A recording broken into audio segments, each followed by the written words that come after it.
Olá, sou o Dr. Antônio Martins Farias, mas estou mais uma vez aqui com vocês. Primeiro, agradecendo a Deus por estar vivo. Segundo lugar, quero agradecer a vocês por ter assistido aos meus vídeos, que tem sido muito útil para mim, porque eu cresço junto com vocês. Peço que se inscreva no meu canal, dê o seu like, seu dislike, transfira, né? Passe para uma amiga, para um amigo, para que ela também possa, ele e ela possam aprender e trocarmos ideias lá no futuro, né? Quanto mais a gente estuda, melhor, ok, gente? Bom, gente, hoje eu dou continuidade ao direito do idoso, como eu tenho é o meu quarto ou quinto vídeo já sobre o assunto, e espero mais uma vez, né, continuar com essa aula, levando conhecimento para todos vocês, informações, né? Mesmo que você não seja idoso, mas é importante porque você é agente de proteção, é agente que também um dia ficará idoso. Então você precisa de conhecer os direitos, conhecer a parte filosófica, né? A parte que, né, inerente à idade, à vida, porque cuidar do idoso é cuidar da vida, que foi uma vida que viveu, uma vida designada por Deus, que todos nós temos uma missão aqui na Terra, todos nós cumpriremos aquilo que Deus determina. É claro que Deus, como sábio que é e poderoso que é, nos deu livre arbítrio. Às vezes a gente na Terra, né, passa aqui despercebido, não cumpre aquela missão que Deus nos deu, nos otorgou.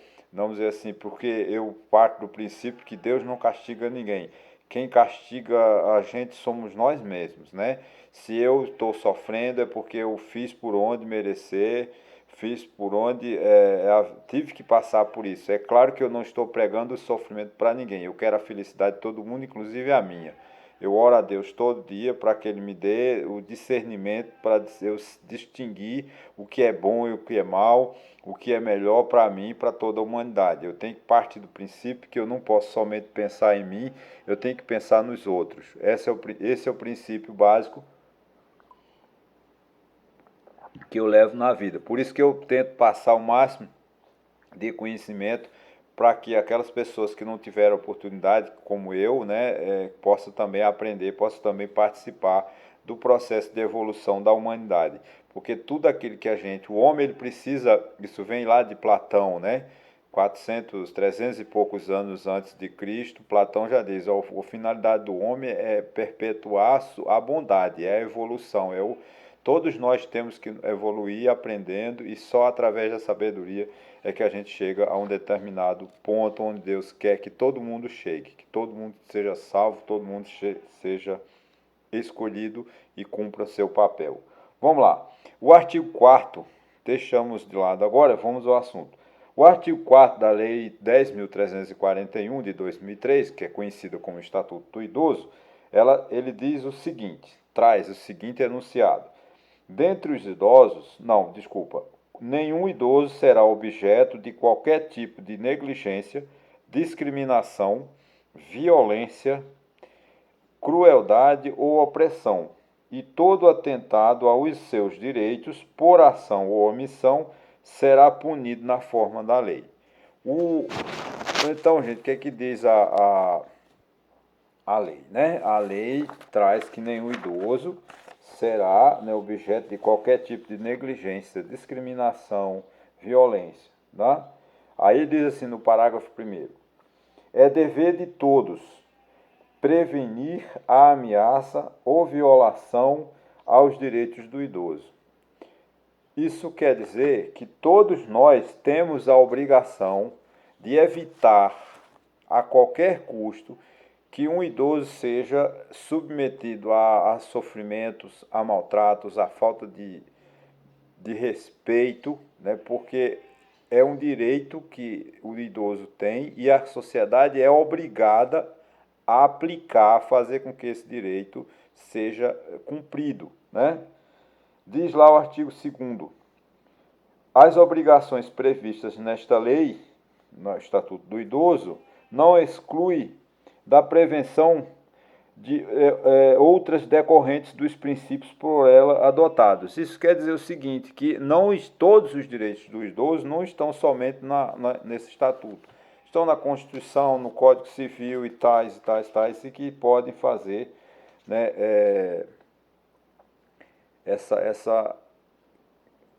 uma espécie de rede protetora, vamos dizer assim, né? Não é só focar no Estatuto do Idoso, é que outras normas também, outros princípios que não, por acaso, não estão presentes nessa lei, mas a gente tem que respeitar, tá certo? Esse princípio, ele vem pautado, né? Pautado na Constituição de 88. Como falei, muita coisa na Constituição a gente tem que estar lembrando aqui, né? A qual determina que nenhuma pessoa é objeto de qualquer tipo de negligência, discriminação, violência, crueldade ou opressão. Isso quem assistiu aos meus vídeos sobre que eu fiz essa semana, que disponibilizarei para vocês, sobre a questão do ditador, né? Que a gente precisa de de viver e procurar um Estado democrático, né? Porque a gente não pode, todas essas torturas, negligência, discriminação, violência, crueldade e opressão são sinais de governos ditatoriais. No governo democrático de direito, todas as pessoas não podem ser submetidas à tortura, o governo não pode negligenciar com doenças, por exemplo. Nós estamos na pandemia, imagine se o governo não deixasse todo mundo morrer e não tomasse nenhuma medida. Só, olha, não vou dar, isso é uma gripezinha e o Ministério da Saúde está pouco se lixando, que morra o povo, né, quanto quiser. Uma hora, quando atingir 70% dos contaminados, né, aí o Ministério da Saúde não gastou dinheiro e acabou que o povo agora não pega mais a doença. Mas depois de 1 milhão, 2 milhões de pessoas mortas, né? Porque ia morrer muita gente. Então, graças a Deus, aos trancos e barrancos, o Ministério da Saúde tomou as providências, né? Discriminação. Discriminação é a questão da raça, a questão da cor, a questão da hierarquia social. A pessoa que mora na cidade acha que quem mora no sítio não tem valor. As pessoas acham porque a pessoa é da roça, é agricultora, é uma coisa sem importância, né? Só que não as pessoas têm que ser tratadas de forma igual, todo mundo tem a mesma oportunidade. Esse princípio da Constituição, ele vai para onde? Vai para o Estatuto do Idoso, vai trazer essa importância, né, de que as pessoas são obrigadas, né, a cumprir, a evitar que o idoso sofra qualquer tipo de discriminação, qualquer tipo de violência, né, qualquer tipo de intolerância, que o idoso tem que viver em casa, o idoso tem que viver com a família de forma integral, o idoso tem direito de se encontrar na praça, de bater o papo dele, de fazer seus exercícios, ser respeitado, ninguém tocar piléria, né? O idoso, ele não tem a velocidade do jovem, ele não tem a velocidade. Então, aquela pessoa estressada no sinal de trânsito não tem que buzinar, porque o idoso está atravessando a rua devagar. A pressa é problema da pessoa que está no volante. O idoso tem o tempo necessário para atravessar a rua, né? São detalhes pequenos que eu estou acentuando, mas que são de importância muito grande. O idoso precisa ser respeitado dessa forma. O idoso tem direito de ir e vir para onde ele quiser. Claro que a gente tem que entender uma pessoa que não tem mais condições de viver sozinha, de se locomover de forma sozinha, ela não pode. Eu não estou aqui defendendo que todos os idosos abram as portas e ganhem o mundo. Não, cada um no seu tempo, na sua condição, né? Mas ninguém pode proibir o idoso de viajar, ninguém pode proibir o idoso de viver uma sua religião. O idoso quer ir à igreja, vá, quer participar da religião, participe, né? O idoso tem o direito de votar, tem o direito de ser votado, né? Tanto é que não tem uma idade limite para a pessoa ser candidato. Tem a idade limite para ser ministro, tal, com 75 anos é outra história, mas o idoso não, tem deputado com 95, 100 anos. Se tiver bom, teve um vereador em Recife que bateu o recorde de idade, né, e era vereador, né? Então, só um exemplo. Ok, gente? Então, é importante esse valor, né? Diz lá o artigo 5º, né? a inobservância, ou seja, a não observação, o não cumprimento das normas de prevenção importará em responsabilidade a pessoa física ou jurídica nos termos da lei. Quer dizer, se você negligencia, você vai ser punido, o Estado vem com a punição, vem com a multa e até, em alguns casos, motivo de prisão. As empresas são obrigadas a indenizar, né, porque causar danos morais, causar sofrimento, causou aborrecimento. Então, o respeito ao idoso, ele é inerente ao ser humano e tem que ser cumprido. Né? O idoso tem esses direitos que também estão na Constituição para qualquer tipo de pessoa, tá certo? Agora lá, artigo 6º. Todo cidadão tem o dever de comunicar à autoridade competente qualquer forma de violação a esta lei, que tenha testemunhado ou que tenha conhecimento. Esse eu diria, né, que seria um poder, vamos dizer assim, um poder de agir, né, um poder de polícia, né, porque ninguém pode, se você testemunha, você vê, você sabe que uma pessoa idosa está sendo torturada, sendo discriminada, sendo excluída, enfim, você é obrigado a comunicar o fato ou à família, ou ao Ministério Público, ou à autoridade do poder público. Se você não o faz, você está negligenciando, tá certo? E esse direito do idoso, ele tem que ser muito sério, porque é o chamado direito personalíssimo, né? É um poder, eu diria, você tem o poder de agir, a obrigação de agir. Se você sabe que um idoso está sendo, repito, torturado, violado seus direitos, você tem a obrigação de agir. Aí entra numa questão cultural brasileira, que eu quero entrar neste detalhe. No ramo da polícia, no Rio de Janeiro, eu não sei como aqui é chamado, confesso a minha ignorância, que no Rio de Janeiro é chamado de X9, é o chamado dedo duro, o entregador, o fofoqueiro.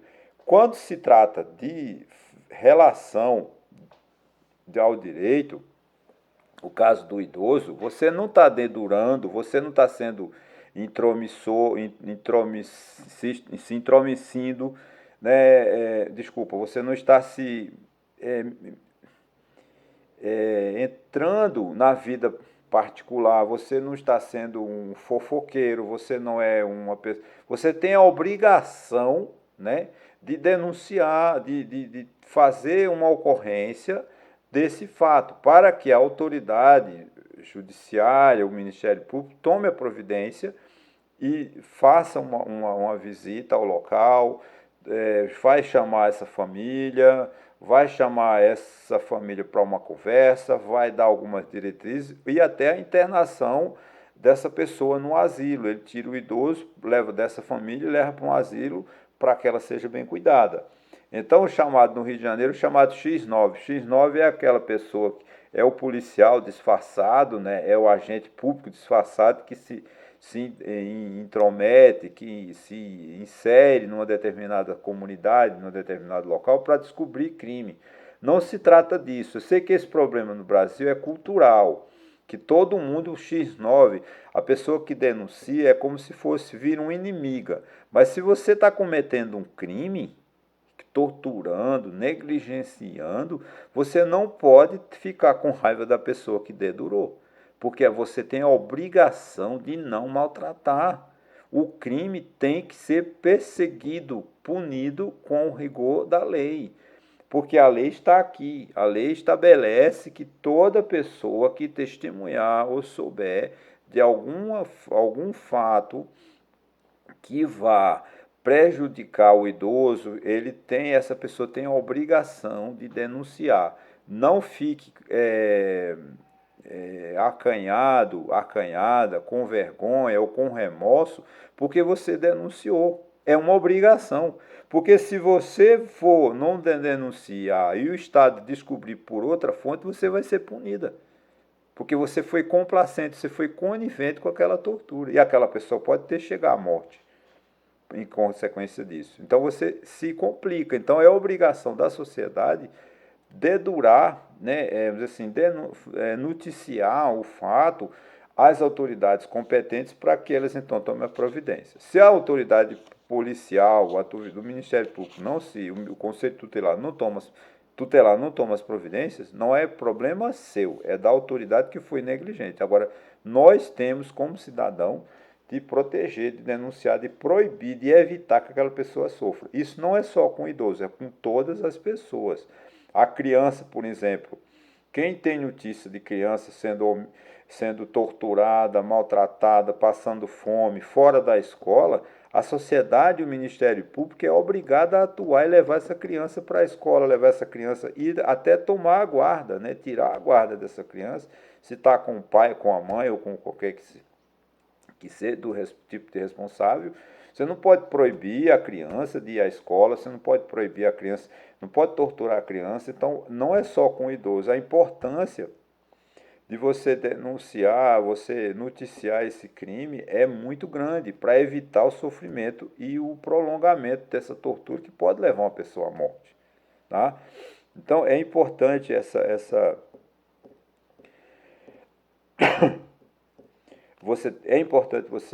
você trabalhar nesse sentido. E essa questão, eu sei que é uma questão, repito mais uma vez, é uma questão cultural, né? Que as pessoas não gostam do fuxiqueiro, eu também não gosto, eu detesto isso. Mas quando você está denunciando um crime, você não está fazendo fofoca, você está evitando que aquela pessoa sofra, evitando que aquela pessoa possa vir a falecer. Então é muito importante que as autoridades tenham telefone em cidades grandes, né, com disco de denúncia, salve a criança, a mulher, violência contra a mulher, que você não se identifica, porque se você se identificar, você corre risco de vida. Isso, infelizmente, é inerente da nossa sociedade. É muito sério o que eu falo, porque quando acontece, né, há pouco, por exemplo, eu vou abrir um parênteses, não tem nada a ver com a questão do idoso, mas acaba enfocando. Acontece um estupro. 99% dos estupros que ocorrem com crianças ou com mulheres ou homens também, né, que também homens sofrem estupro, não é só a mulher, né, a criança, já é na família. Aí a família do estuprador não quer que a família da vítima faça a denúncia. Então é uma guerra, as famílias se desunem, as famílias brigam, porque eles preferem manter o silêncio, mas uma pessoa que tortura uma criança, uma pessoa que estupra uma criança, ou uma mulher, ou um homem, essa pessoa não pode permanecer na sociedade. Ela tem que ser excluída da sociedade para ver se ela se recupera, para ver se ela se regenera. Porque a finalidade da prisão não é para fazer sofrer, para dar surra todo dia, não dar comida, não dar direito. Não, a finalidade da prisão ela é temporária. Ela tira a pessoa da sociedade que está inadequada, tem um comportamento inadequado com aquilo que é o pensamento médio da sociedade, vai para um presídio e lá ele deve ser tratado e deve ser reeducado para que ele possa se reinserir na sociedade novamente. Claro que eu não vou, no Brasil isso não se aplica, mas a finalidade da prisão é essa. A prisão não é para manter a pessoa para o resto da vida numa prisão. Isso é estupidez, é ignorância. A finalidade da prisão é retira a pessoa, recupera aquela pessoa e reinsere ela novamente na sociedade. Isso seria o direito penal que devia todo mundo defender. Infelizmente não se é assim. Eu sei disso. Então essa questão da não denúncia, porque eu não quero ficar mal na fita, como, né, esse termo tão, né, eu não sei se ainda tem ainda, mal na fita, né, que ninguém usa mais fita, né, hoje a gravação é automática. Isso era no tempo que tinham as fitas de gravação, né? É importante que as pessoas tomem consciência disso, tentando diminuir a questão do sofrimento das pessoas de um modo geral, não somente o idoso. Embora que a minha palestra, minha aula, o meu vídeo, seja em base no Estatuto do Idoso, tá certo? Porque o direito é um direito, esse direito do idoso, é um direito personalíssimo. Né? Ele não pode ser vendido, negligenciado. Ninguém tem o direito de sacrificar a vida do outro. Todo mundo tem que viver em harmonia. Né? Porque ninguém quer ser torturado. Eu me lembro que tinha uma cena que gravou a minha infância, talvez por cenas como esta, que me chamavam a atenção na minha infância, quando eu era criança. Eu me lembro de uma cena que, se fosse hoje, seria um escândalo. Numa cidade vizinha aqui, né, e tinha um senhor que ele tinha um filho que era, vamos dizer assim, uma expressão levado, né? E ele, a criança, um adolescente, ele chegou uma Rural Willys, que era aqueles carros antigos, né? Saudoso, tão curtido até hoje por alguns grupos. Ele foi e danificou o farol, né? E o dono do carro foi à delegacia, fez uma notícia-crime contra esse menino, e o pai, como a criança era menor, o pai foi chamado à delegacia, ele compareceu, e a cidade inteira, né, a vila inteira foi para a frente da delegacia, não para ver o menino ser preso, mas para ver o pai sair com a criança e dar-lhe uma surra de cacete no meio da rua. Então essa criança apanhou, saiu todo ensanguentado. E eu, criança, vendo aquilo. Eu não podia fazer nada, porque eu era uma criança, eu não ia entrar no meio de 300, 400 pessoas. Pessoas estúpidas, né? Assistindo a uma tortura pública. Isso imagine, eu tinha talvez meus 7, meus 8 anos. Eu não esqueço dessa cena nunca, né? Mas eram outros tempos. Estavam na Revolução de 64, onde o que prevalecia era o poder do exército, era o poder da força, o poder do mais forte. Isso não é justiça. Um pai não tem o direito de dar uma surra no filho que ele depois tem que tomar, como era comum, né? Quando eu era criança, a gente levava a surra que tinha que depois de tomar banho de sal grosso, com salmoura, como eles diziam, né? Mas deixa isso para lá. Então a gente tem que ter hoje você tem que denunciar esse tipo de fato. Se eu ver, eu denuncio, né? Porque eu não quero que ninguém sofra, seja criança, seja idoso. Eu não faço esse crime perto de mim e não deixe eu saber. Se eu souber, eu vou dedurar, eu vou fazer notícia-crime, vou chamar a autoridade para evitar que essa estupidez, essa tortura aconteça. Ok, gente? Eu falei demais, 22 minutos no meu tempo de vocês, mas eu acho que é importante, né, a gente parar por aqui para não cansar vocês também, ok? Na próxima semana nós vamos continuar falando dos outros direitos, né, ainda do Estatuto do Idoso. Nós estamos ao próximo capítulo. Até o próximo capítulo. Muito obrigado e um abraço a todos.